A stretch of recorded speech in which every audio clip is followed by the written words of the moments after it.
I have made a lot in the past month and I'm excited to share it with you. In this podcast, I'm going to have 4 segments. First one is things that I've made, looking ahead, something I've learned, and something I've read because I thought it would be fun to rhyme. So let's hop on in. The first thing I made the past month was this headband. It's called the Pico headband, and I don't typically wear headbands like this, but I've seen so many designs of them, I just had to try it, and I really liked the way that it turned out. Okay, I looked up the exact name of the pattern. It's the Skinny Pico headband, and it's by the Turtle Trunk. I'm going to link all of these patterns for you that I have in the description box below. The second thing I made was out of the same yarn, so it's a set. And this is the Oval and Out Scarf by Ellen Gormley. And I have been wanting to make this for a while. And I actually did make it once, but it's out of the wrong weight yarn, so it didn't turn out right. And I frogged the whole thing. But this one I'm really loving. It's a really soft yarn that I got when I was on vacation in Port Townsend on a little girls trip with some family. And so I really like how it is. It's not a super big scarf. It's just a little bit, just enough to add a little bit of warmth, and it's really, really soft. And so really happy with how that turned out. That was the next one that I made this past month. I'm looking at my list over here so I can give credit to all the people who made these patterns. The next one I made was tiny shamrocks. So I made these so I could do a tutorial. And here's the first one I made. I didn't like how it had the hole in the center. So then I tried a 4-leaf clover like this. It was all right, but it wasn't my most favorite either. So then I tried this one. And I really like how that little 3-leaf clover turned out. So that's the one that I did my tutorial for here on YouTube. I made several of these little guys overall. And of course the idea was that if one of my family members didn't want to wear green on St. Patrick's Day, they could still have something. And one of my children showed up to church and had forgotten to wear green, and I had gone before him. And I feel like a failure of a mom because I didn't have one of these stashed away in my purse. He was okay though. Nobody, I think, pinched him at church that day. So these will wait till next year and we'll pull them back out again. And that was my own pattern, but based off of ones that my mom had made when I was a kid. The next thing I made, actually, I dove into machine knitting. You can see here in the back my knitting machine that I bought off of Amazon. And my sons and I had such a fun time with this. I'm not going to do a whole big presentation on it today, but I found a lot of YouTube videos already there. And so this next section of things I made is all from that. The first thing we made was a hat for Peter out of some of just the gray acrylic yarn that came with it. And it's just a basic beanie. We didn't follow a pattern. We just bound off the end of it when it came out of the machine. And I just cinched up the top. But Peter super loves it. It's a lot of fun. Then I tried making a cowl out of some really chunky stash yarn that I had. And I made some mistakes. You can see some of the different sort of snags in the fabric. I like the colors in the fabric, but I don't like how the top curls down.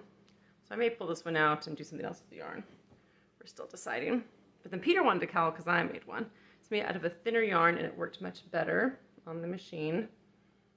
Still has that curl thing at the ends, but he likes it. And so this is Peter's cowl. And then I made one more cowl using method that I heard from another YouTuber, Taylor Earl, over at Wool Needles Hands.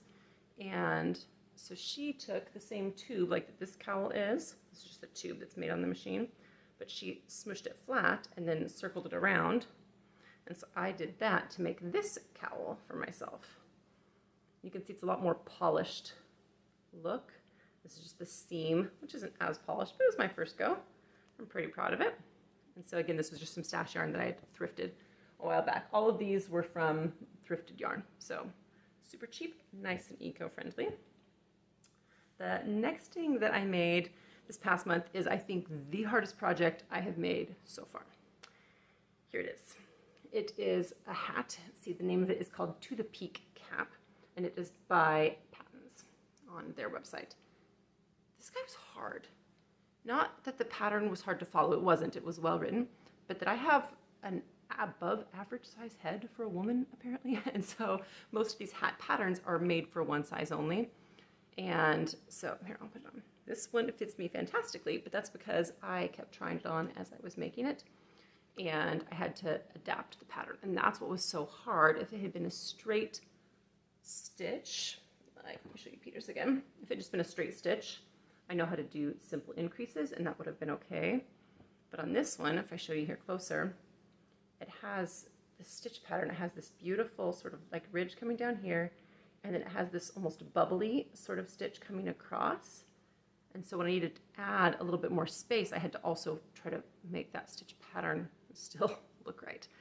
So this was very, very challenging, and I didn't have, because I was making it bigger, I ended up not having enough yarn to do the brim. It's supposed to have a little, almost like a newsboy style brim on this hat, which I did not have enough yarn left to do. So then I had to improvise my own ending to the hat as well. So this was definitely the hardest project I've ever done. But I'm really, really happy with it. I love the way that it fits. It is comfortable, and really, really pleased with the end product. And this is one that last month I told you I was going to try to find something to do with yarn. So I'm very proud of myself for doing that. The next thing I made, we're almost done here, is a mini crossbody bag. And let me get you the pattern designer for that one so you can give it credit. This one is by Wendy Sorreo. And I adapted it just slightly, but it's just a crossbody bag with a strap, and it's just big enough to hold my cell phone and a small wallet and like a car key or one thing of chapstick. Hers did not have a flap on it. This button loop just came straight across to the crochet button plane, but I liked the idea because I knew I was going to be putting chapstick on like a key in it, having a little flap. And this is so perfect. I have a friend who has a crossbody bag that she just bought at the store made out of cloth. I was like, I can make that. And so I found a pattern and then improvised with those extra details. And I made this on purpose for a recent family vacation we took where I knew I would not want to have a big purse all the time. And I stayed up late the night before finishing it, but I finished, and it was great, and I used it a lot on the trip, and that was wonderful. Okay, and the last thing that I made within the past month was socks. I crocheted myself a pair of socks, and I love them. These are made out of Lion Brand Fisherman's Wool, so the colors aren't that pretty, but those are all very natural colors that Fisherman's Wool uses. And I wanted that wool on purpose because it's untreated, so it still has lanolin in it, which has a slight moisturizing effect, which I thought would be great to sleep in. So these are my sleep socks. I wear them almost every night to try to get some more moisture back into my cracked skin that I get on my feet sometimes. And this was very tricky. I'd heard a lot that like knitters seem to be knitting socks all the time, but I don't hear as much about crocheters making socks. And so I found a pair that said they were really good first socks to crochet. And these are, let me find you the name for those. These are called the Felici Crochet socks, and they are by Brianna Kate Designs. And they had more holes in them than I expected. Let me see if I can show you if you can see this fabric. These are single crochets, and so I thought it was going to be more integrous fabric. So I was a little bit disappointed initially, but let me just tell you, these are my favorite socks that I can remember owning. Maybe I had a pair in high school. I was really into like crazy colorful socks in high school. Maybe I loved a pair better then, but this is my favorite pair of socks in living memory. They fit perfectly because I could shape them to my foot, which I did a little bit. I shaped like under the arch just a little bit. I don't know if you can tell. There's just a little bit of shaping there that I did on my own. But also the fabric, it's wool, so it's warm, but with the tiny holes in it, it didn't become too warm. So I don't have to worry about my feet sweating when I'm sleeping so much when I'm wearing these. And I also like to wear socks around my house. We have hardwood floors, and my feet, even in the middle of the summer, get cold. And so these are just enough warmth to keep my feet off of the floor, but not too hot. Like, seriously, I cannot say enough good things about these socks. You should crochet some. Beginner Felici Crochet Socks by Brianna Kate Designs, and use Fisherman's Wool. It's a worsted weight, which is kind of bigger for socks, so it goes a little bit faster than some other sock patterns do if you're using traditional sock weight or fingering weight yarn. Absolutely love these. So that's what I made in the past month since I've been last on here to give an update. So thing number 2 is looking ahead, what I'm working on next. And actually, I've already started 2 other projects, so I'm going to give you an update. This is my Country Garden Crochet Along sampler blanket, and I have made good progress since last time. If you want, you're welcome to go. I don't think I showed you last month because I hadn't really worked on it at all. But back in January, my very first video ever, I showed you this blanket, and I have made significant progress since then. So at that point, I was showing you these berries. I was doing a row of different colored berries around, and I think I was like 1.5 rows through. And you can see now I have 3 rows of berries, and that goes all the way around. And then I finished up with the border of brown around that I have, you can tell throughout the blanket, I have some borders of dark brown going throughout there. And then I did 2 other rectangular sections. This one is lavender. It uses a popcorn stitch. That was kind of fun to do. I had to adapt this one as well, actually. I do lots of adaptations to my things. When I found this stitch, it was meant to be in the round. So every one of these is on the front side of your fabric. But I wanted to do it as a panel, which meant I'd turn it over and come back the other direction. So I had to adapt to make that work. And I'm proud of myself that I was able to figure out a way to do that. And then the last one I did was my first real foray into tapestry crochet. It doesn't look perfect, but I'm still prodigiously proud of it. Here it is. These are my mountains. So I did a whole rectangle panel of mountains coming across. This blanket is meant to represent lots of the things in my own yard and garden and forest around me. And so I don't have mountains in my yard, but we have our big Mount Rainier right next to us. And so this is meant to represent that. And then of course, across Puget Sound, we have mountain range as well. So we get to see the mountains a lot. So this is representative of that. So I've now decided that I'm done with the bulk of this blanket. And this next month, goal before I come back in a month, maybe I can have it done, is to finish this blanket off entirely. All I'm going to do now is a border. It's going to be a rather thick border, but I want to do something representative of sky. So I'm going to have several different, like a blue fade, basically several different colors of blue yarn, and we're going to come up and work it around the entire circumference of the, it's a rectangle, not a circle, perimeter of the blanket. And so we'll hopefully have some progress on that to show you when I come back. That's the first thing I'll be working on. And the next thing working in the future is a project that I've just recently started. I started on the plane, actually, when we were on our way on our family vacation. And this is what it looks like so far. Looks pretty great, right? This is the beginnings of a Velia pullover. I don't want to give you the designer's name for that one. The Velia pullover is by Katie Peterson. And I'm making this in Happy Place yarn. This is a DK weight, 50% cotton, 50% merino wool, and it is designed by Tony over at TL Yarn Crafts and made in collaboration with Hobie. So that is this yarn, and I'm super excited. One more time to see if I can show you. It's a really light blue color. This is it's not marled exactly, but it's not solid either. So there's like half of this twisted strand is wool and half is cotton, and the cotton is left undyed, and the wool is dyed this pale blue. So I'm really liking it, and so I'm going to show you how it just works up a little bit better. This stitch here is alternating half double crochets and slip stitches, so it has a bumpy effect, and I really love how that blue and an undyed strand of yarn together work into this. So this is going to be a pullover, right? A sweater. Never used the term pullover before I started crocheting. People really call them pullovers in that world, I guess, to differentiate the sweater from a cardigan or something, or a button-up, right? So I think this is going to go over the head like so.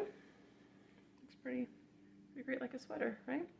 So here we go, but I look good in blue, so I look better in cool colors because my skin is so warm toned. So here we go with this, and I've made really quick progress. Turns out you get a lot of time on the plane.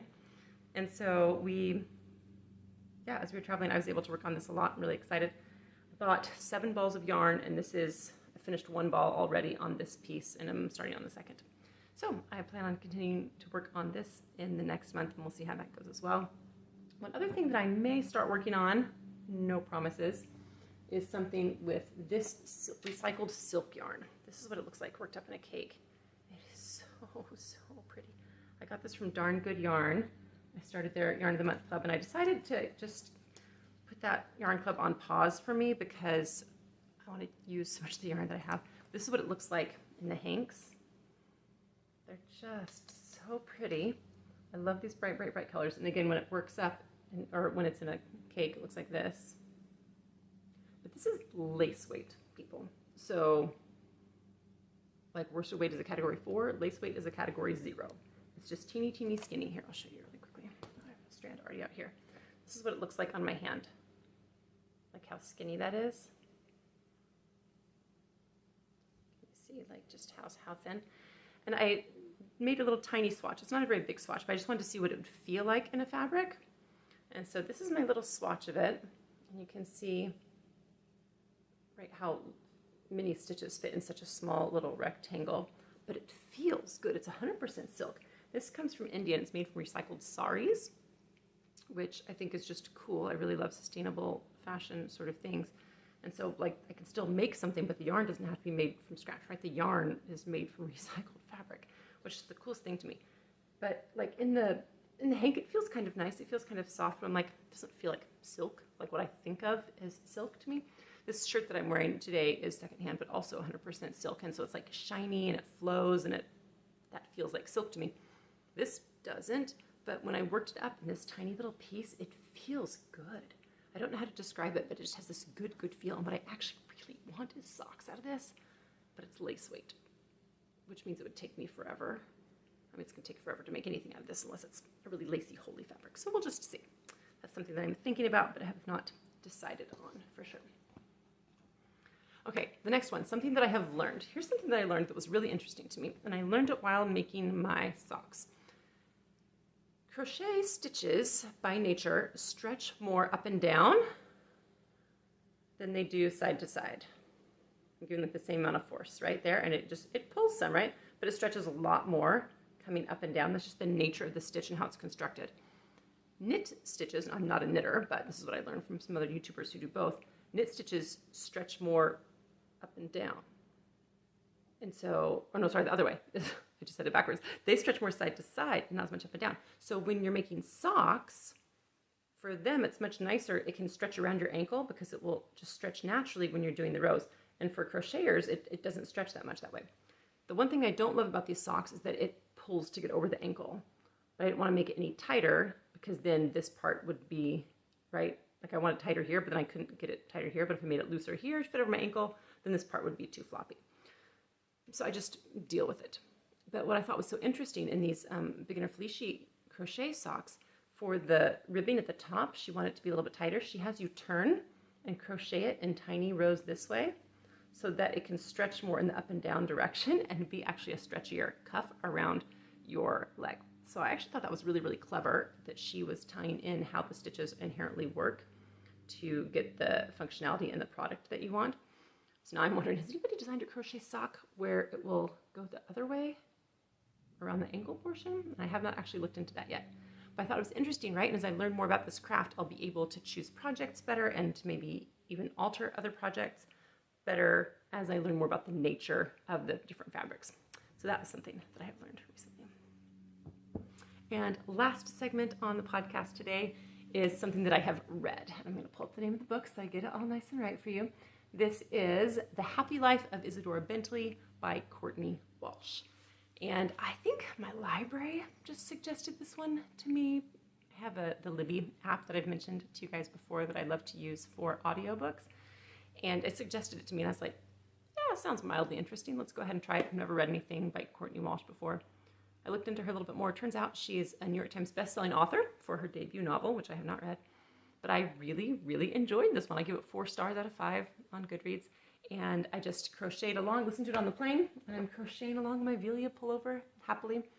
And I'm listening to the story. It's a modern day fiction about a young woman who just turns 30 and is questioning where she is in her life and realizing that she's not actually happy and doesn't know how to be.